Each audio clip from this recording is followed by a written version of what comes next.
रोशन रोही और किरण का जो मामला है, आप जानते हैं कोर्ट तक का मामला है और इसमें रोशन रोही को जेल हो चुका है, लगातार वो जेल में है और इसमें अब किरण फंसते हुए नज़र आ रही हैं और बहुत जल्द आपको रोशन रोही जेल से बाहर दिखाई देंगे। आपको बताते चले कि रोशन रोही के ऊपर जो आरोप लगा है पॉक्सो एक्ट का, उसका मेन इस्तेमाल किया गया है एज को लेके, जो कि किरण बता रही हैं कि वो 16-17 वर्ष की हैं, जबकि उनका डेट ऑफ बर्थ 2007 बताया जा रहा है और उनका एडमिशन 2006 में प्रिंसिपल के द्वारा हस्ताक्षर और मुहर पर दिखाया जा रहा है। इसका मतलब है कि कम से कम उससे 5 वर्ष पूर्व यानी 2002 या 2003 का इनका डेट ऑफ बर्थ है।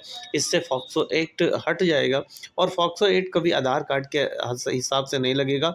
सुप्रीम कोर्ट का गाइडलाइंस है, सुप्रीम कोर्ट ने कहा है कि उम्र का जो पड़ाव है वो आधार कार्ड से नहीं माना जाएगा, तो पॉक्सो एक्ट हटेगा ही हटेगा, ये तो कंफर्म है। लेकिन अभी जिस प्रकार से रोशन रोही के ऊपर इतने बड़े इल्ज़ाम लगे हैं, वो पूरी तरीके से सरासर गलत हैं। इससे पहले भी यदि आप किरण रिजवी की अगर किरण जी की बात करें, तो अगर किरण जी इस बात को कहती हैं कि नहीं, उनके ऊपर जो पॉक्सो एक्ट लगाई हैं रोहित रोही के पास, तो वो सही है। तो इसके मतलब है आप 18 वर्ष से कम उम्र होने के कारण आप कहीं पे भी किसी भी प्रकार का काम नहीं कर सकते हैं, केवल एजुकेशन ग्रहण करेंगे।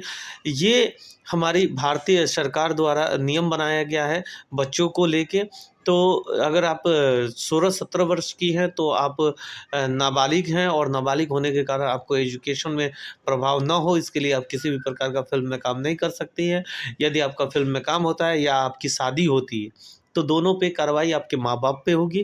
तो इसके मतलब है अगर आपने शादी किया है 16-17 वर्ष की उम्र में, तो आपके माँ-बाप के ऊपर कार्रवाई होनी चाहिए। दूसरी चीज़ कि 16-17 वर्ष की उम्र में आप किसी स्टेज शो करती है और कहीं जाके किसी फ़िल्म में या किसी स्थान पे जाके काम करती हैं, किसी विशेष व्यक्ति के पास रह के काम करती हैं, तो वहाँ पे आपके ऊपर ही कानूनी कार्रवाई होगी और इसके तहत आपको सज़ा भी हो सकती है, चाइल्ड लाइन वापस भेजा जा सकता है आपके ऊपर। और इसके अलावा यदि आपकी ब्लड टेस्ट होता है और उसमें पता चलता है सैंपल से कि नहीं आपकी उम्र 18 वर्ष से अधिक है, तो पॉक्सो एक्ट रोहित के ऊपर से हट जाएगा और वो जेल से बाहर हो जाएंगे। इसके अलावा और भी कई सारे सबूत हैं जिसके तहत ये पता चलता है कि अपराध को केवल बढ़ावा दिया जा रहा है और अपराध को बढ़ावा देने से केवल और केवल आपसी कलह होगा। इससे बढ़िया है कि अभी भी एक अच्छा मौका है उनके पास कि अपने कलह को सुलझा लें और अपने जीवन को नए सिरे से जिएँ, आपसी तालमेल को बनाएँ। यही एक सच्चाई है, वरना पॉक्सो एक्ट 100% हकेगा और उसके बाद रोहित रोनी अगर बाहर आते हैं तो वो उनके ऊपर मानहानि का केस करके उनके ऊपर मुकदमा डाल सकते हैं। मानहानि का केस जो होता है पहचान के ऊपर निर्भर होता है कि आपको लोग समाज में कितना जानते हैं, कितने देश में लोग जानते हैं। उसके तहत अगर माना जाए तो लगभग 2 करोड़ के आसपास का आरोप लगेगा।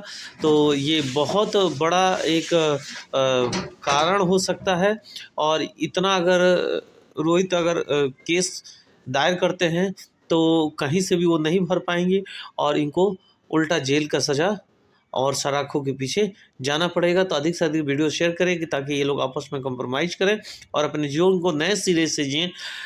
ये इम्पोर्टेंट है कि गलत लोगों के बहकावे में ना आए और अपने जीवन को सही तरीके से बना के रखें। जय हिंद।